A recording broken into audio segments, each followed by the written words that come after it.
Hey everyone, welcome back to another video. My name is Robin and I'm in a little bit of a different location today. I did want to film this video outside, but unfortunately I chose the middle of the day as the time when I would film this video, and it is just way too hot outside. So I'm in the last little festive area of the house and I wanted to share with you my 2020 goals for the garden and my home.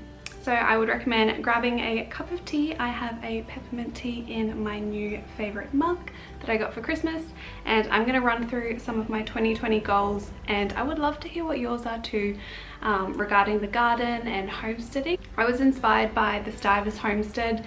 They did kind of like a 2020 goals video. I'll link it down below, and I thought I would film one of my own and just share with you some of the things I'd really like to achieve in 2020. So the first of my 6 goals that I have is to plant at least 10 different more native food species. So I found a lot of the native plants obviously do a lot better than some of the non-native plants, and I really want to incorporate more bush food species into my garden. So part of my PhD is working with Indigenous people to understand how they value nature and what nature can give them, and a big part of that is understanding different bush food species. So there are thousands of different species out there in Australia that are edible, and I really want to incorporate some more in the garden, and I really want to choose at least 10 more different varieties to implement in the garden that can help fill out the garden a little bit more and are also edible. So definitely want to be planting more native food species in the future.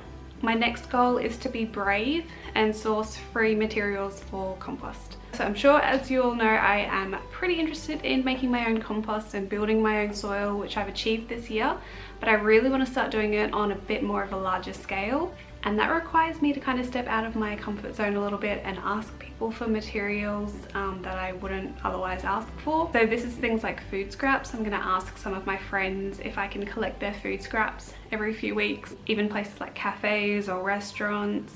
I'd also like to see if I can get some sawdust for free, manure for free, things like animal bedding. I want to start providing the community a little bit more of a service by reaching out to people and asking for some of their waste that I can turn into something that is a little bit more productive than just sitting there or going to landfill.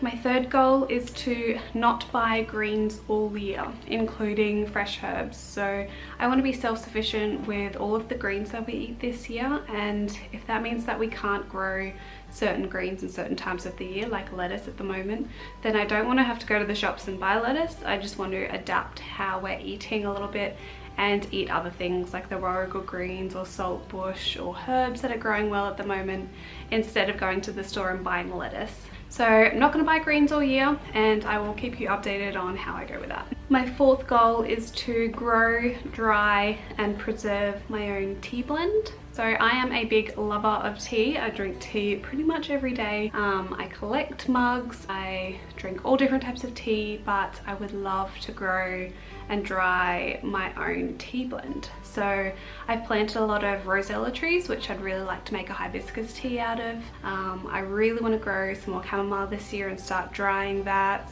And same with a lot of other different herbs. I'm definitely going to be getting inspiration from Jen over at Stivers Homestead, who has a few different videos on her tea garden and the different types of plants that she used to make her teas. But I would also like to incorporate some of the native Australian species, like things like lemon myrtle and other different types of edible flowers. I really want to start trying different blends to see what I like best. And my fifth one is to learn how to preserve. So I've done a little bit of canning this year, which was interesting. I didn't really get a lot of them to seal very well, but it was my first go at trying to preserve some of the food that we got from the garden. But I have invested in a few more jars and jar tongs that you can pick up really hot jars with.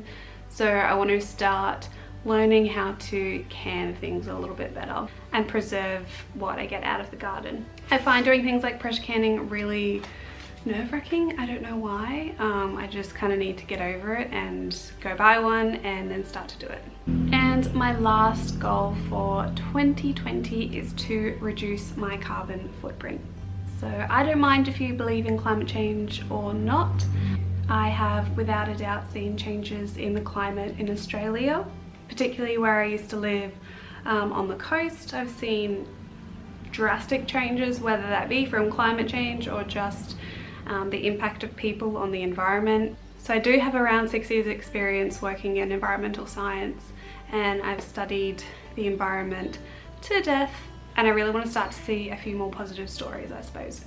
And I think as individuals, we shouldn't take complete responsibility of that change. I know that changes happen at a high level, but I think as individuals, we should be responsible. And by that, I mean we should make responsible choices that don't contribute to mass changes in our environment.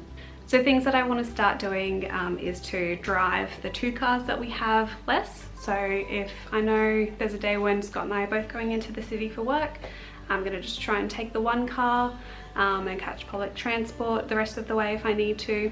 I want to grow as much food as possible. I think if I have the land, I may as well grow as much as I can on it and share to my community as possible. I also really want to plant as many trees as possible. Trees have so much importance in my life and in animals' life and in this planet's life. So wherever I can, I would love to be a part of different community organisations that have different tree planting days. I also want to use the air conditioner less, particularly in winter, and that might sound kind of weird, but I'm not gonna lie, in summer I'm already sweating. I've had the aircon turned off for like 10 minutes or so, and it is already super hot. So in summer it's something that we just have to have on to be productive within the house, but in winter I should be using this more, and I can just layer up. So I don't want to rely on the air conditioner in winter, particularly because we have really mild winters. And that should definitely cut our carbon footprint down a little bit more. And lastly, I have a goal of eating less unsustainable meat. I really want to start sourcing the meat that we do eat, which is quite rare, from a bit more sustainable sources. So places that do regenerative agriculture are definitely on the rise, and I really want to start sourcing meat from them if I do choose to eat meat. So that is my 2020 goals for the coming year. Please let me know what yours are, comment down below, or even make a video on them. I would love to watch. Thank you so much for watching this video and any of the other videos that you've watched. I am going to go enjoy my tea, turn the aircon back on, and relax on New Year's Day. I hope you all have a lovely, happy and safe New Year, and until my next video, happy gardening. Bye!